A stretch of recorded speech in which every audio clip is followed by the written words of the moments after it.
Hello दोस्तों, मेरा नाम है डॉक्टर अजिता सिंह। आप सभी का स्वागत है मेरे यूट्यूब चैनल मेडिकल क्लासेस में। तो दोस्तों, आज हम डिस्कस करेंगे एक अनदर टॉपिक के बारे में विच इज़ पिगमेंट्स। तो आज हम डिस्कस करेंगे कि पिगमेंट्स क्या होते हैं, कितनी टाइप्स के होते हैं और बॉडी में इनका क्या फंक्शन होता है और इनकी कमी से क्या दिक्कतें होती हैं एंड इनके बढ़ जाने से क्या दिक्कतें होती हैं। तो आज हम स्टार्ट करते हैं एक अनदर टॉपिक, पिगमेंट्स। ठीक है, तो पिगमेंट्स बेसिकली क्या होते हैं? कलर्ड सबस्टेंसेस होते हैं। ठीक है, पिगमेंट्स क्या है? हमारे कलर्ड सबस्टेंसेस होते हैं। ठीक है, जो क्या करते हैं? कलर्स प्रोवाइड करते हैं। ठीक, अब हम बात करेंगे इनके टाइप्स के बारे में। तो पिगमेंट्स हमारे कितने टाइप्स के होते हैं? टाइप्स में 2 टाइप्स के होते हैं। पिगमेंट्स हमारे बेसिकली 2 तरीके के होते हैं, 2 टाइप्स के होते हैं। First endogenous and second exogenous. ठीक है, पिगमेंट्स क्या है? कलर्ड सबस्टेंसेस हैं। ठीक है, 2 टाइप्स के होते हैं। फर्स्ट हमारे होते हैं एंडोजिनस, सेकेंड होते हैं हमारे एक्सोजिनस। ठीक, तो एंडोजिनस हमारे क्या होते हैं? सिंथेसाइज्ड होते हैं इनसाइड बॉडी इटसेल्फ। ठीक है, ये क्या होते हैं? बॉडी के अंदर खुद ही सिंथेसाइज्ड होते हैं। ठीक, तो वो कौन से होते हैं? हमारे एंडोजिनस। एंड एक्सोजिनस क्या होते हैं? Coming from outside the body. ठीक है, बॉडी के अंदर बाहर से आते हैं, वो कौन से होते हैं? हमारे एक्सोजिनस। एक्सो मतलब बाहर, एंडो मतलब इनसाइड बॉडी मतलब कि अंदर।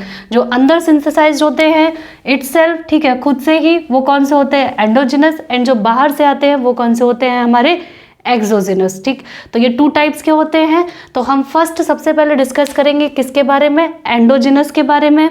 तो एंडोजिनस पिगमेंट्स, ठीक है, तो ये क्या है? Basically endogenous pigments and exogenous pigments. तो अब हम डिस्कस करेंगे एंडोजिनस पिगमेंट्स के बारे में। तो एंडोजिनस पिगमेंट्स भी हमारे कितने? 3 तरीके के हैं। ठीक, तो एंडोजिनस पिगमेंट्स में हमारे कौन कौन से आते हैं? पिगमेंट्स का मतलब होता है कि कलर देना, मतलब कलर्ड सबस्टेंसेस। ठीक, बेसिकली तो एंडोजिनस में हमारे कौन कौन से आते हैं? जो कि बॉडी के अंदर ही सिंथेसाइज्ड हो रहे हैं, बन रहे हैं। तो फर्स्ट हमारा आता है मेलानिन। ठीक है, सेकंड हमारा आता है हीमोसिड्रिन। ठीक है, थर्ड हमारा आता है लाइपोफ्यूसिन। ठीक, तो ये बेसिकली हमारे कौन से होते हैं? Endogenous pigments. ठीक, तो अब हम फर्स्ट बात करेंगे सबसे पहले मेलानिन के बारे में। ठीक है, तो मेलानिन क्या है? मेलानिन बेसिकली पिगमेंट है। तो ये पिगमेंट क्या होता है? बेसिकली ब्राउन ब्लैक कलर का पिगमेंट है ये। मेलानिन कैसा है हमारा? Brown black pigment. ठीक, सिंथेसाइज्ड होता है इन मेलानोसाइट। ठीक है, मेलानोसाइट सेल्स होती हैं, उनमें ये सिंथेसाइज्ड होता है, उनमें इनका फॉर्मेशन होता है मेलानिन का। ठीक, ये कहाँ कहाँ बॉडी में प्रेजेंट होते हैं? प्रेजेंट होते हैं इन हेयर, ठीक है, बालों में, स्किन में, आई में एंड मेनिंजीज एक्सेट्रा। ठीक है, और भी जगह पे। ठीक, तो बेसिकली ये कहाँ कहाँ प्रेजेंट होते हैं? हमारे हेयर्स में प्रेजेंट होते हैं, स्किन में प्रेजेंट होते हैं मेलानिन पिगमेंट, आई में प्रेजेंट होता है एंड मेनिंजीज में एंड एक्सेट्रा। ठीक, इसके बाद मेलानिन बनता कैसे है? तो मेलानिन क्या होता है? Basically tyrosine. ठीक है, टायरोसिन क्या है? एक अमीनो एसिड है, उससे इसका फॉर्मेशन होता है। तो टायरोसिन से मेलानिन बनता है। ठीक है, in presence of tyrosinase enzyme. ठीक, टायरोसिनेज एंजाइम की प्रेजेंस में टायरोसिन से मेलानिन का फॉर्मेशन होता है। ठीक, तो ये जो टायरोसिनेज एंजाइम है ये कहाँ पे प्रेजेंट होता है? मेलानोसाइट सेल्स में प्रेजेंट होता है, जो कि कन्वर्ट करता है टायरोसिन को मेलानिन में। ठीक है, तो मेलानिन क्या है हमारा? बेसिकली एक पिगमेंट है। ठीक, तो अब हम बात करेंगे कि इसके हाइपर सीक्रीशंस के बारे में एंड हाइपो सीक्रीशन से ये क्या क्या कॉज करता है। ठीक, तो इस बेसिकली हमने बात करी कि melanin black and brown pigment है, मेलानोसाइट से बनता है ये। ठीक, तो किसके कन्वर्जन से बनता है? टायरोसिन के कन्वर्जन से बनता है in presence of tyrosinase enzyme. तो उससे क्या बनता है हमारा? मेलानिन। कहाँ का प्रेजेंट होता है? हेयर में, स्किन में, आई में, मेनिंजीन में एंड एक्सेट्रा। ठीक, तो अब हम बात करेंगे excessive deposition of melanin may cause hyper pigmentation. ठीक, जब मेलानिन का बहुत ज़्यादा एक्सेसिव मतलब बहुत ज़्यादा अमाउंट में डिपोजिशन मतलब इकट्ठा हो जाना, उसको हम लोग बोलते हैं हाइपर पिगमेंटेशन। ठीक, पिगमेंट्स का बहुत ज़्यादा अमाउंट में इकट्ठा हो जाना उसको क्या बोलते हैं हम? Hyper pigmentation. और पिगमेंट्स की कमी हो जाना इसको क्या बोलते हैं हम? Hypo pigmentation. ठीक, तो जब हाइपर पिगमेंटेशन हो जाता है तो वहाँ पे कौन कौन सी डिजीज़ क्रिएट होती हैं, ठीक है, कौन कौन सी कंडीशंस क्रिएट होती हैं। तो सबसे पहले एग्जाम्पल में हम देखेंगे हाइपर पिगमेंटेशन में। फर्स्ट हम बात करेंगे क्लाज्मा के बारे में। क्लाज्मा क्या है? ये hyper pigmentation of the skin में मेलानिन का अमाउंट बढ़ जाना, स्किन में, फेस पे, निपल्स में एंड जेनाइटेलिया। ठीक है, और ये कब होता है? During a pregnancy. ठीक है, क्यों होता है? Due to increase estrogen. ठीक, ईस्ट्रोजन हार्मोन के बड़े बड़े अमाउंट में होने से, ठीक है, ईस्ट्रोजन इंक्रीज होने से क्या हो जाता है? क्लाज्मा की स्टेट क्रिएट होती है। तो उसमें क्या होता है? हाइपर पिगमेंटेशन हो जाता है, पिगमेंट्स का अमाउंट बढ़ जाता है, इंक्रीज हो जाता है। ठीक है, उसका डिपोजिशन ज़्यादा हो जाता है। कहाँ कहाँ पे? स्किन में, फेस पे, निपल्स में, जेनाइटेलिया में, ड्यूरिंग, लेकिन कब? ये प्रेगनेंसी के समय पे। ठीक है, और क्लाज्मा कब जनरेट होता है? ये तो हो गई नॉर्मल प्रेगनेंसी के टाइम पे होता ही होता है। और जब प्रेगनेंसी पूरी तरीके से बेबी जब डिलीवर हो जाता है उसके बाद क्या होता है? वो अपनी ही स्टेट में आ जाता है। जो हाइपर पिगमेंटेशन होता है उसका क्या होता है? बैलेंस नॉर्मल स्टेट में आ जाता है। ठीक है, जो मेलानिन होता है वो अपनी नॉर्मल स्टेट में आ जाता है। लेकिन इसमें एक कंडीशन क्या होती है? Also a side effect. जो क्लाज्मा है इसमें साइड इफेक्ट भी होता है किसका? Oestrogen containing OCPs. क्लाज्मा एक और कंडीशन होती है जिसकी वजह से डेवलप होता है। अगर कोई भी फीमेल पर्सन ओसीपी ले रही है, वो भी कौन सी? ईस्ट्रोजन कंटेनिंग, जिसमें ईस्ट्रोजन हार्मोन ज़्यादा अमाउंट में है, और अगर वो ओरल कॉन्ट्रासेप्टिव पिल्स यूज़ कर रही है तो उसमें भी क्या होता है? क्लाज्मा जनरेट होने की कैपेसिटी, टेंडेंसी होती है। ठीक है, तो इसका क्या होता है? ये साइड इफेक्ट होता है ऑफ ईस्ट्रोजन कंटेनिंग ओसीपीज का, कि उन फीमेल्स में हमें क्या देखने को मिलेगा? क्लाज्मा देखने को मिलेगा। ठीक है, जहाँ पे क्या होगा? स्किन पे, फेस पे, स्किन में कहीं पे भी, फेस पे, निपल्स में, जेनाइटेलिया में। ये तो प्रेगनेंसी के समय हाइपर पिगमेंटेशन होता है, और ओसीपीज के साइड इफेक्ट्स की वजह से भी क्लाज्मा फेस पे देखने को मिलता है इन फीमेल्स में। ठीक, ये थी हमारी क्लाज्मा के बारे में, जहाँ पे हाइपर सीक्रेशन है, ठीक है, हाइपर पिगमेंटेशन है, ठीक है, डिपोजिशन है एक्सेसिव अमाउंट में, बहुत ज़्यादा अमाउंट में, किसका? मेलानिन पिगमेंट का। ठीक, अब हम बात करेंगे सेकेंड एल्बिनिज्म के बारे में। एल्बिनिज्म क्या होती है? एल्बिनिज्म वो कंडीशन होती है जहाँ पे जनरलाइज्ड हाइपोपिगमेंटेशन है पूरी बॉडी में। ठीक है, क्या है? पिगमेंट्स की कमी है। ठीक, कहाँ पे? जनरलाइज्ड हाइपोपिगमेंटेशन, मतलब पिगमेंट्स क्या है? वहाँ पे कमी है, तो पिगमेंट नहीं होगा तो वहाँ पे क्या होगा? कलर्स नहीं मिलेंगे, जिसकी वजह से क्या होगा? ये क्यों होती है? Due to defective and deficiency of tyrosinase enzyme. तो टायरोसिनेज एंजाइम क्या करता है? जो टायरोसिन होता है अमीनो एसिड, इसको क्या करता है? कन्वर्ट करता है मेलानिन में। वो कौन करता है? टायरोसिनेज। अब यहाँ पे क्या है? एल्बिनिज्म कंडीशन जनरेट हो रही है। क्यों हो रही है? कहाँ पे? जनरलाइज्ड हाइपोपिगमेंटेशन में। क्यों? क्योंकि यहाँ पे क्या है? टायरोसिनेज एंजाइम डिफेक्टिव है या उसकी कमी है, जिसकी वजह से मेलानिन का फॉर्मेशन नहीं हो पा रहा है। ठीक है, तो इसमें क्या कंडीशन होगी जिसको हम लोग बोलते हैं एल्बिनिज्म। इसमें पेशेंट में क्या होगा? गोल्डन ब्राउन हेयर्स देखने को मिलेंगे पेशेंट में। ठीक, इसका विजन क्या हो जाएगा? वो पुअर हो जाएगा, क्योंकि पिगमेंट है। मेलानिन बेसिकली कहाँ कहाँ प्रेजेंट होता है? हमारे हेयर में। ठीक है, तो हेयर क्या होगा? इसमें ब्लॉन्ड हेयर हो जाएंगे इसके, तो गोल्डन ब्राउन हेयर मिलेंगे। ठीक, क्योंकि हेयर्स में क्या होगा? मेलानिन नहीं जा पाएगा, क्योंकि वहाँ पे कमी है पिगमेंट की। कौन से? मेलानिन की। तो इसकी वजह से गोल्डन ब्राउन हेयर मिलेंगे। पुअर विजन देखने को मिलेगा, क्योंकि आई में भी क्या होता है, मेलानिन प्रेजेंट होता है, उसका विजन क्या हो जाएगा, पुअर हो जाएगा, एंड सीवियर फोटोफोबिया देखने को मिलेगा। ठीक, सीवियर फोटोफोबिया क्यों देखने को मिलेगा, क्योंकि मेलानिन बॉडी में क्या करता है, जो एक्स्ट्रा लाइट का एक्सपोजर होता है बॉडी को, उसको क्या करता है, प्रिवेंट करता है, उसको रोकता है। तो जहाँ पे मेलानिन नहीं होगा तो उसकी वजह से क्या होगा कि एक्स्ट्रा अमाउंट में सन का लाइट का एक्सपोजर देखने को मिलेगा। तो इस वजह से क्या कंडीशन मिलेगी, सीवियर फोटोफोबिया देखने को मिलेगा। ठीक, अब जब मेलानिन नहीं है, ठीक है, तो इसमें एक और कंडीशन होगी, एक कि क्रोनिक सन एक्सपोजर, मतलब कि हाइपोपिगमेंटेशन स्टेट है, मेलानिन की कमी है, और जिसकी वजह से मेलानिन ना होने की वजह से जो लाइट का एक्सपोजर है उसको प्रिवेंट करने वाला कोई नहीं है।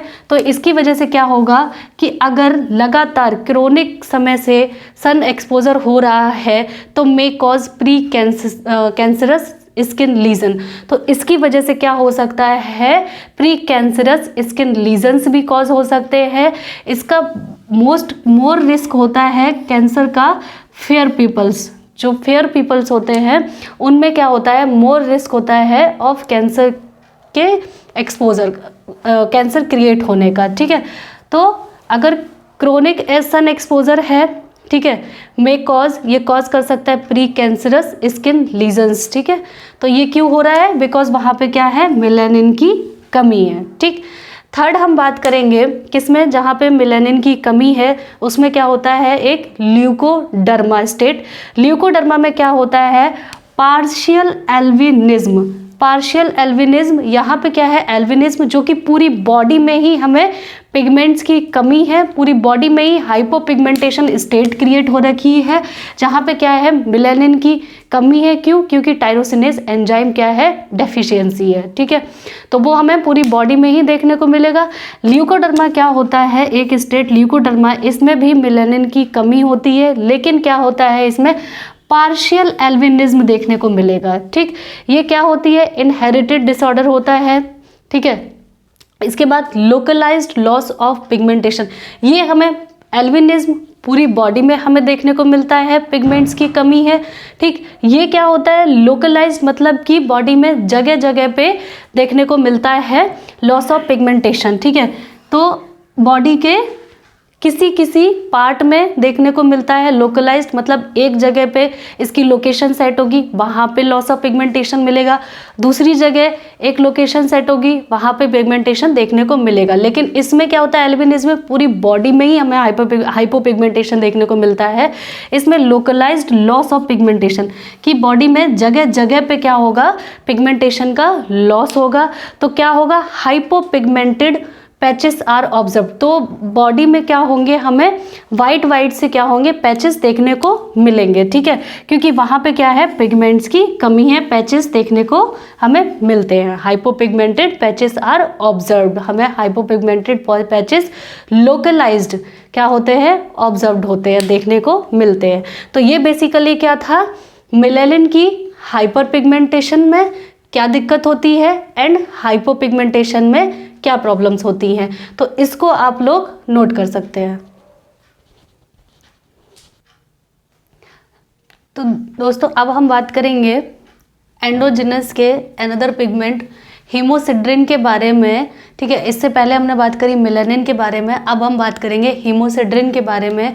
तो हीमोसिड्रिन, हीम मतलब होता है बेसिकली आयरन। ठीक है, हीमोसिड्रिन मतलब कि आयरन। तो आयरन में क्या होता है, बेसिकली एन एब्जॉर्प्शन, आयरन का एब्जॉर्प्शन कहाँ से होता है, फ्रॉम स्मॉल इंटेस्टाइन। ठीक है, स्मॉल इंटेस्टाइन से इसका एब्जॉर्प्शन होता है एंड सर्कुलेट इन प्लाज्मा, और उसके बाद क्या होता है, वो सर्कुलेट होता है इन प्लाज्मा, मतलब कि एब्जॉर्ब होने के बाद इंटेस्टाइन सेल्स क्या करती हैं, उसको ब्लड में डाल देती हैं और ये बाउंड हो जाता है टू ट्रांसफेरिन। ठीक है, ट्रांसफेरिन के साथ में क्या हो जाता है, ये बाउंड हो जाता है एंड फिर क्या होता है, ये ट्रांसपोर्टेड हो जाता है, फिर ये जाता है टू बोन मैरो के पास and for haemoglobin and RBC synthesis के लिए, हीमोग्लोबिन और आरबीसी की सिंथेसिस के लिए। क्या होता है बेसिकली, आयरन एब्जॉर्ब होता है स्मॉल इंटेस्टाइन से, स्मॉल इंटेस्टाइन इसको एब्जॉर्ब करके कहाँ डाल देती हैं, ब्लड में डाल देती हैं। फिर ये बाउंड होता है ट्रांसफेरिन के साथ में, ट्रांसफेरिन के साथ में ये बाउंड हो करके, ठीक है, क्या करता है, ट्रांसपोर्ट हो जाता है। ट्रांसपोर्टेड कहाँ पे हो जाता है, बोन मैरो के पास में। बोन मैरो से क्या करवाता है, ये जा करके आरबीसी एंड हीमोग्लोबिन का क्या करवाता है, सिंथेसिस के लिए ट्रांसपोर्टेड होता है, ठीक है। तो बेसिकली ये क्या था, एब्जॉर्प्शन स्मॉल इंटेस्टाइन से, सर्कुलेट इन प्लाज्मा और बाउंड होता है ट्रांसफेरिन के साथ में। फिर ये ट्रांसपोर्ट होता है, जाता है ये बोन मैरो के पास में for synthesis of haemoglobin and RBC, ठीक है। तो हम लोग पढ़ रहे हैं अब हीमोसिड्रिन पिगमेंट के बारे में। तो हीमोसिड्रिन में बेसिकली किसके बारे में, हम आयरन के बारे में बात कर रहे हैं। तो आयरन क्या होता है, बेसिकली स्टोर होता है इन द टिश्यूज में इन टू फॉर्म में, ठीक है। Iron store in the tissue in two forms में स्टोर होता है। तो टू फॉर्म हमारी कौन सी होती है, फर्स्ट होती है फेरिटिन, ठीक है, सेकेंड होती है हमारी हीमोसिड्रिन, ठीक है। तो अभी हम लोग किसके बारे में पढ़ रहे हैं, हीमोसिड्रिन के बारे में। तो बेसिकली हीमोसिड्रिन क्या है, स्टोरेज ऑफ आयरन, ठीक है। तो ये दो फॉर्म में स्टोर होता है इन टिश्यूज में, एक होती है फेरिटिन एंड दूसरा होता है हीमोसिड्रिन, ठीक है। तो फेरिटिन के बारे में हम सबसे पहले पढ़ेंगे। तो फेरिटिन में क्या होता है, आयरन क्या है, बेसिकली कॉम्प्लेक्स्ड विद एपोफेरिटिन, ठीक है। तो आयरन क्या होता है, जो स्मॉल इंटेस्टाइन एब्जॉर्ब करती हैं वो किस फॉर्म में करती हैं, आयरन +2, ठीक है। तो आयरन किसके साथ मिलता है, एपोफेरिटिन के साथ में। फिर ये ट्रांसफर हो जाता है किसमें, फेरिटिन +3, आयरन +3, ठीक है। ये फेरिटिन के साथ में कॉम्प्लेक्स्ड होता है विद आयरन +2 में, और फिर ये स्टोर हो जाता है फेरिटिन +3 की फॉर्म में, ठीक। तो ये क्या होता है, basically store in ferritin, ferritin मतलब कि +3, आयरन +3 की फॉर्म में क्या होता है, ये बॉडी में टिश्यूज में क्या होता है, स्टोर होता है, ठीक है। तो ये किसके साथ कॉम्प्लेक्स बनाता है, complexed with apoferritin in the form of iron +2 में। फिर उसके बाद ये स्टोर हो जाता है, ये चेंज हो जाता है फेरिटिन आयरन +3 में। फिर उसके बाद क्या होता है, ये टिश्यूज में स्टोर हो जाता है। तो इसका स्टोरेज फॉर्म जो होता है वो कौन सा होता है, फेरिटिन आयरन +3, ठीक। सेकेंड हम बात करेंगे हीमोसिड्रिन। फर्स्ट स्टोरेज क्या था, फेरिटिन, ठीक है, Fe+3 की फॉर्म में। एंड सेकेंड हम बात करेंगे हीमोसिड्रिन। हीमोसिड्रिन बेसिकली क्या होता है, एग्रीगेट स्टोरेज ऑफ फेरिटिन, ठीक है। तो जो फेरिटिन होता है, ठीक है, बहुत सारे अमाउंट में फेरिटिन का इकट्ठा होना और उसका क्या हो जाना, स्टोरेज हो जाना। तो फेरिटिन कौन सा, Fe+3 का इकट्ठा होना, ठीक है, एक साथ बहुत ज़्यादा अमाउंट में इकट्ठा होना और उसके बाद क्या हो जाना, स्टोर हो जाते हैं, एग्रीगेट हो जाते हैं, पहले मिलते हैं, ठीक है, एक्स्ट्रा अमाउंट में फेरिटिन, और उसके बाद में स्टोरेज हो जाना, तो उसको क्या बोलते हैं, haemosiderin, aggregate storage of ferritin. Ferritin कौन सा, Fe+3, ठीक है। तो ये क्या था बेसिकली हीमोसिड्रिन के बारे में। तो अब हम पढ़ेंगे कि हीमोसिड्रिन के बॉडी में ज़्यादा बढ़ने से, उसके एक्सेसिव होने से उसको हम लोग क्या बोलते हैं और उससे क्या क्या दिक्कतें आती हैं, तो उसके बारे में पढ़ेंगे। तो एक्सेसिव स्टोरेज ऑफ हीमोसिड्रिन, तो इसको क्या बोलते हैं हम लोग, हीमोसिडिरोसिस, ठीक है, हीमोसिडिरोसिस बोलते हैं इसको, किसको, जहाँ पे एक्सेसिव स्टोरेज ऑफ हीमोसिड्रिन है। तो ये क्या होता है, बेसिकली 2 टाइप से होता है, first localised and second generalised, ठीक है। तो सबसे पहले हम लोग पढ़ेंगे लोकलाइज्ड हीमोसिडिरोसिस के बारे में। सिड्रोसिस मतलब कि बहुत ज़्यादा अमाउंट में हीमोसिड्रिन का इकट्ठा होना, ठीक है, स्टोरेज हो जाना, किसका, हीमोसिड्रिन का, ठीक है। तो वो किस तरीके से होता है, 2 जगह से, एक तो होता है लोकलाइज्ड कि जगह जगह पे हो गया, ठीक है, एक होता है जनरलाइज्ड कि पूरी बॉडी में ही हमें उसका असर देखने को मिलता है, ठीक। तो लोकलाइज्ड हीमोसिड्रोसिस के बारे में पढ़ेंगे, अकर लोकली ड्यू टू हैमरेज, ठीक है। ये कहाँ मिलेगा, हमें लोकली देखने को मिलेगा, किस वजह से, कि अगर कहीं पे हैमरेज मतलब ब्लड वेसल्स क्या हुई हो, रप्चर हुई हो, ठीक है, तो वहाँ से क्या हुआ, ब्लड का लीकेज हुआ हो, इसकी वजह से देखने को मिलेंगी। तो कहाँ पे ये हमें बॉडी में कहीं कहीं जगह जगह पे देखने को मिलेंगी, मतलब लोकली देखने को मिलेंगी। तो जस्ट एग्जाम्पल्स में पढ़ेंगे हम लोग ब्रूज, ठीक है। सेकंड, ब्लैक आई का फॉर्मेशन हो जाना, ठीक है। तो ब्रूज में क्या होता है, पर्पलिश मार्क हो जाता है ऑन द स्किन, स्किन पे कहीं पे भी, ठीक है, कहीं पे भी लोकली क्या हो जाता है, पर्पलिश मार्क, पर्पल कलर का एक मार्क हो जाता है। किस वजह से होता है, लीकेज ऑफ ब्लड, ठीक है, ब्लड फ्रॉम कैपिलरीज, जो कैपिलरीज होती हैं उनसे ब्लड का लीकेज होना, इसकी वजह से क्या होता है, स्किन में पर्पल कलर का एक मार्क बन जाना, ठीक है, जो कि लोकली होता है। वो कहाँ पे, अंडर द सरफेस, सरफेस के अंदर में, ठीक है, दैट हैव बीन डैमेज। ये किस वजह से होता है कि अगर कहीं पे ब्लड वेसल्स का डैमेज हुआ हो, किस वजह से, कि कहीं कोई चोट लग गई हो, गिर गया हो, ब्लो हो गया हो, या फिर बीटिंग की वजह से, पीटने की वजह से, ठीक है, ब्लो से, बीटिंग से बेसिकली क्या हो जाना कि पर्पल कलर का स्किन पे मार्क बन जाना। किस वजह से, कि जो कैपिलरीज होती हैं उनसे ब्लड का लीकेज हो जाना, ठीक है, अंडर द सरफेस, या फिर क्या होता है, कैपिलरीज का डैमेज हो जाना। किस वजह से, अगर कहीं पे ब्लो हो गया हो, चोट लग गई हो, या फिर बीटिंग की वजह से, तो इसकी वजह से क्या होता है, ब्रूश कलर बन जाते हैं, ठीक है। सेकेंड क्या होता है, ब्लैक आई, आई के अराउंड क्या हो जाता है, ब्लैक कलर का मार्क बन जाना। किस वजह से, वहाँ पे भी क्या हो जाता है, ब्लड वेसल्स का डैमेज हो जाना, रप्चर हो जाना, जिसकी वजह से लीकेज ऑफ ब्लड, ठीक है। तो लीकेज ऑफ ब्लड कहाँ पे, अंडर द सरफेस, सरफेस के स्किन के अंदर ही लीकेज ऑफ ब्लड हो जाना, ठीक है। तो ब्रूज एंड ब्लैक आई के बारे में हमने पढ़ा यहाँ पे, किसमें, लोकलाइज्ड हीमोसिड्रोसिस, ठीक है। हीमोसिड्रोसिस मतलब कि यही है कि एग्रीगेट स्टोरेज, मतलब बहुत ज़्यादा अमाउंट में फेरिटिन का स्टोरेज हो जाना। तो यहाँ पे क्यों हो रहा है, बिकॉज ऑफ डैमेज या रप्चर ऑफ कैपिलरीज और leakage of blood under the surface, ठीक। इसमें क्या होता है, एक हम नोट में पढ़ेंगे, ठीक है, नोट, हीमोग्लोबिन इज रिलीज्ड, ठीक है, due to lysis of RBC and eaten up by macrophage. Haemoglobin क्यों रिलीज होता है, हीमोग्लोबिन रिलीज होता है जहाँ पे जब आरबीसी, लाइसिस आरबीसी टूटती है and eaten up by macrophages, ठीक है। रेटिकुलोसाइट्स का जो फंक्शन चलता है उसमें क्या होता है, मैक्रोफेज के द्वारा अगर उनका ईटिंग, मतलब उन्हें खाया जाता है, एंड आरबीसी का लाइसिस टूटना, इसकी वजह से क्या होता है, हीमोग्लोबिन रिलीज होता है, ठीक। तो ये था हमारा बेसिकली लोकल हीमोसिड्रोसिस के बारे में। अब हम पढ़ेंगे जनरलाइज्ड हीमोसिड्रोसिस के बारे में। तो जनरलाइज्ड में क्या होता है, हीमोसिड्रिन, ठीक, haemosiderin is deposit in many organs और टिश्यू, ठीक है। हीमोसिड्रिन यहाँ पे हमने पढ़ा था लोकल, कि कहीं पे भी लोकली जगह जगह पे हो जाना, किसी भी एक जगह पे, दो जगह पे।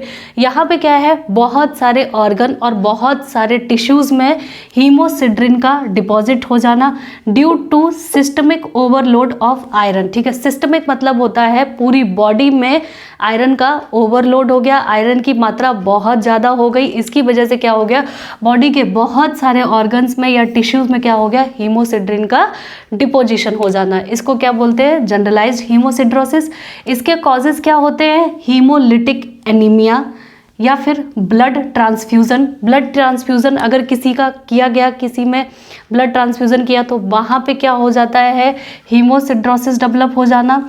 सेकेंड हो जाता है पैरेंटरल एडमिनिस्ट्रेशन ऑफ आयरन। अगर किसी को इंजेक्शन के थ्रू क्या किया गया, आयरन का एडमिनिस्ट्रेशन किया गया, आयरन चढ़ाया गया, तो उसमें भी क्या रहता है, जनरलाइज्ड हीमोसिड्रोसिस के चांसेस रहते हैं। तो ये बेसिकली उसके कॉजेज थे, हीमोलिटिक एनीमिया, ब्लड ट्रांसफ्यूज़न, ठीक है, parenteral administration of iron, first, second and third, ठीक।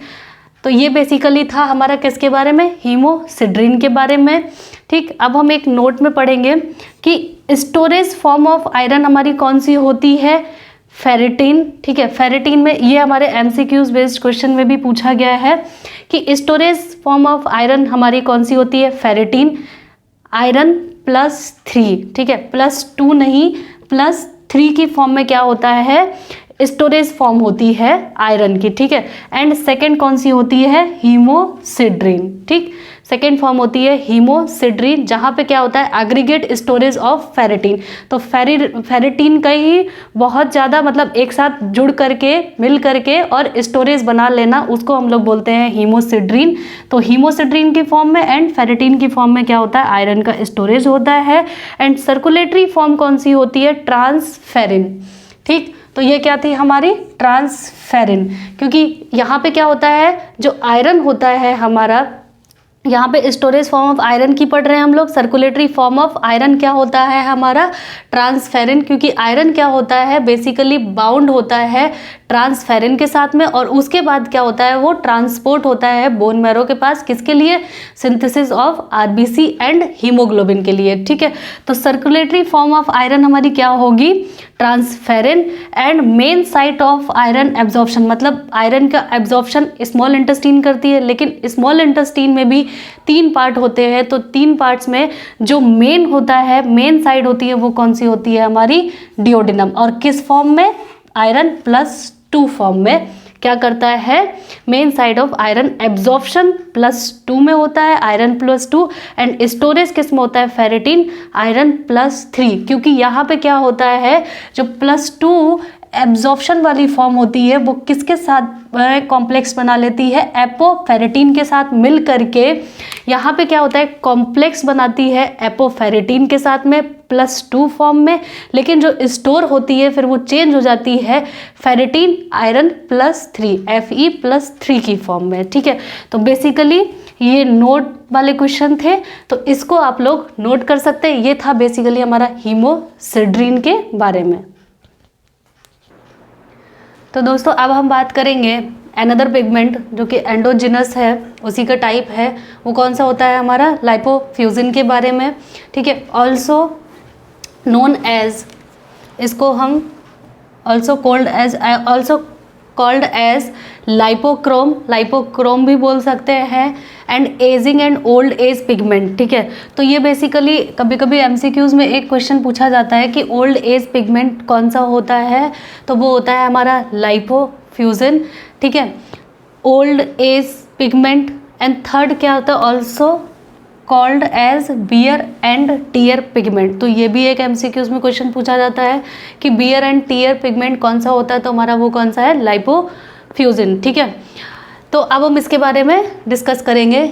तो ऑफन डिपोजिशन अकर इन एट्रोफिक सेल्स, इसका जो डिपोजिशन होता है वो कहाँ पे होता है, अक्सर एट्रोफिक सेल्स, ठीक है। एट्रोफिक सेल्स मतलब जिन सेल्स में एट्रोफी हो गई हो, जिनका साइज क्या हो गया हो, घट गया हो, ठीक है, तो उसमें मिलता है इसका डिपोजिशन, ठीक है। ऑफ ओल्ड एज, जो ओल्ड एज पर्सन्स होते हैं उनकी जो एट्रोफिक सेल्स होती हैं उस पे इनका डिपोजिशन होता है। एंड इसके साथ साथ और कहाँ पे, eight the side of recurrent injury, और जहाँ पे रिकरेंट इंजरी होती रहती हो वो साइड पे भी क्या होता है, इसका डिपोजिशन होता है, ठीक है। तो बेसिकली कहाँ, atrophic cells of old age, ठीक है, क्योंकि ये कौन सा पिगमेंट है, ओल्ड एजिंग पिगमेंट है, बियर एंड टीयर पिगमेंट है। एंड इसको ऑल्सो कॉल्ड क्या बोलते हैं, लाइपोक्रोम भी बोल सकते हैं, ठीक है। तो इसमें क्या होता है, और फिर इसका डिपोजिशन कहाँ होता है, atrophic cells of ageing and old age peoples में, and at the side of recurrent injury, ठीक है। लेकिन किस में, जो ओल्ड एज के होते हैं, ठीक है। और अब इसका हम कलर के बारे में डिस्कस करेंगे। ब्राउन एंड येलो कलर का पिगमेंट होता है ये, ठीक है। और ए ग्रैन्युलर इंट्रासेलुलर लिपिड पिगमेंट है ये, ठीक है। ए ग्रैन्युलर इंट्रासेलुलर, ठीक है, सेल्स के अंदर कौन सा है ये, लिपिड पिगमेंट है, ठीक। कौन सा, लाइपोफ्यूजिन, ठीक है। तो ये कहाँ पे प्रेजेंट होता है, बेसिकली बॉडी के बहुत सारी सेल्स में, बहुत सारे ऑर्गन्स में ये इसका डिपोजिशन होता है।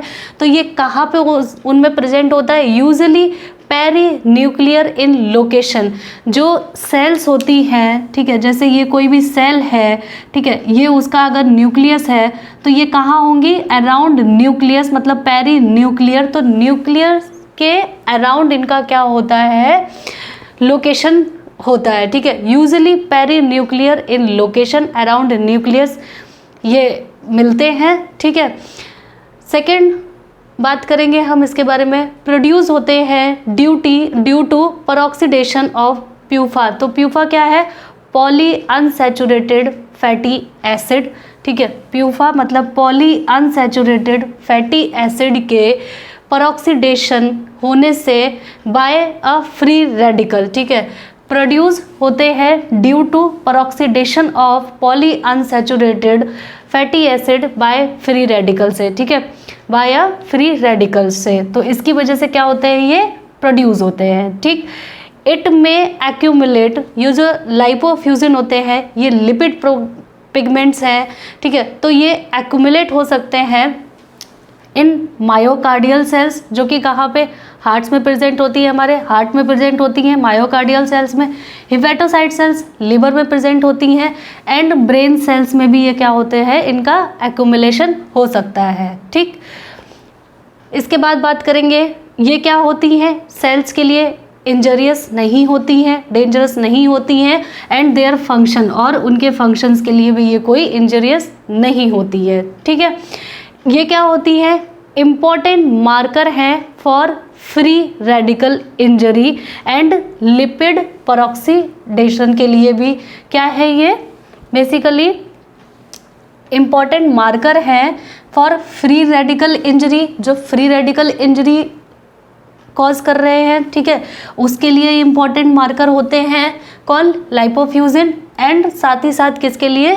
लिपिड परऑक्सीडेशन के लिए भी क्या होते हैं? ये इम्पॉर्टेंट मार्कर होते हैं। तो ये बेसिकली किसके बारे में था? हमारा लाइपोफ्यूजन के बारे में। अब हमने डिस्कस किया किसके बारे में? एंडोजिनस पिगमेंट्स के बारे में और उसके टाइप्स के बारे में। अब डिस्कस करेंगे एक्सोजिनस पिगमेंट्स। एक्सोजिनस पिगमेंट मतलब जो बॉडी को बाहर से मिलते हैं, ठीक है। तो बाहर से मिलते हैं लंग्स में shows inhale pigments material. Lungs क्या करता है? ऑक्सीजन को लेता है एंड CO2 को बाहर निकालता है। तो इनहेलेशन अगर किया है लंग्स ने, ठीक है, तो लंग्स इनहेल कर रहे हैं pigment materials due to atmospheric pollutants, ठीक है। और एटमॉस्फेयर में पॉल्यूशन की वजह से लंग्स ने क्या किया? कुछ पिगमेंट्स मटेरियल को इनहेल किया, ठीक है। तो ये क्या हो गए हमारे? Exogenous pigment. लंग्स में show inhaled pigment materials due to atmospheric pollutants, ठीक है। तो ये इसके हम एग्जाम्पल्स पढ़ेंगे। तो ये इनमें एक्सोजिनस पिगमेंट्स कौन कौन से हो सकते हैं? तो एक्सोजिनस में पिगमेंट्स मटेरियल में बी प्रेजेंट इन स्मोकर्स। जो लोग स्मोकिंग करते हैं, जो स्मोकर्स होते हैं, उसमें भी क्या होते हैं? पिगमेंट्स मटेरियल प्रेजेंट हो सकते हैं, जो कि कहाँ से मिल रहे हैं? आउटसाइड से मिल रहे हैं। किसको? बॉडी को, ठीक है। तो वो कौन से हो गए हमारे? एक्सोजिनस पिगमेंट्स, ठीक है।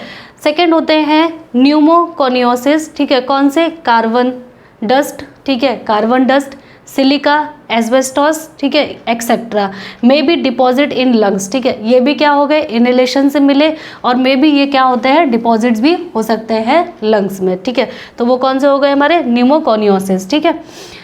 थर्ड हमारे क्रोनिक लेड पॉइजनिंग। तो ये भी कौन से हमारे? एक्सोजिनस पिगमेंट्स हैं, ठीक है। तो ये किस क्रोनिक लेड पॉइजनिंग में प्रोड्यूस ब्लू लाइंस। ये क्या होते हैं? जो हमारी टीथ होती है, ठीक है, जो हमारे टीथ होते हैं वहाँ पे क्या कर सकते हैं? करेक्टरिस्टिक ब्लू लाइन प्रोड्यूस कर सकते हैं, में प्रोड्यूस करते हैं blue line in teeth at the junction of gums and teeth. जो जंक्शन होता है गम्स का एंड टीथ का, वहाँ पे क्या करते हैं? ये ब्लू लाइन प्रोड्यूस करते हैं। कौन? क्रोनिक लेड पॉइजनिंग पिगमेंट्स, ठीक। फोर्थ हम बात करेंगे टैटूइंग कि कुछ इंजेक्टेबल पिगमेंट्स होते हैं, जो लोग काफ़ी लोग टैटू कराते हैं अपनी स्किन पे, ठीक है, अपनी बॉडी में। तो उसमें क्या होता है? कुछ इंजेक्टेबल पिगमेंट्स आ जाते हैं, उनको मिलते हैं। तो लाइक कौन से होते हैं इन इंडिया में? इंक, सिनेबार, ठीक है, HG, कार्बन, ठीक है। तो ये are introduce into the dermis by pricking. तो प्रिक करते हैं डर्मिस को और उसके बाद क्या कर देते हैं? उसके थ्रू इनको बॉडी में इंट्रोड्यूस कर देते हैं। तो ये किसकी वजह से होते हैं? जब लोग टैटू बनवाते हैं तो उनकी वजह से ये इंजेक्टेबल पिगमेंट्स क्या होते हैं, बॉडी के अंदर जाते हैं।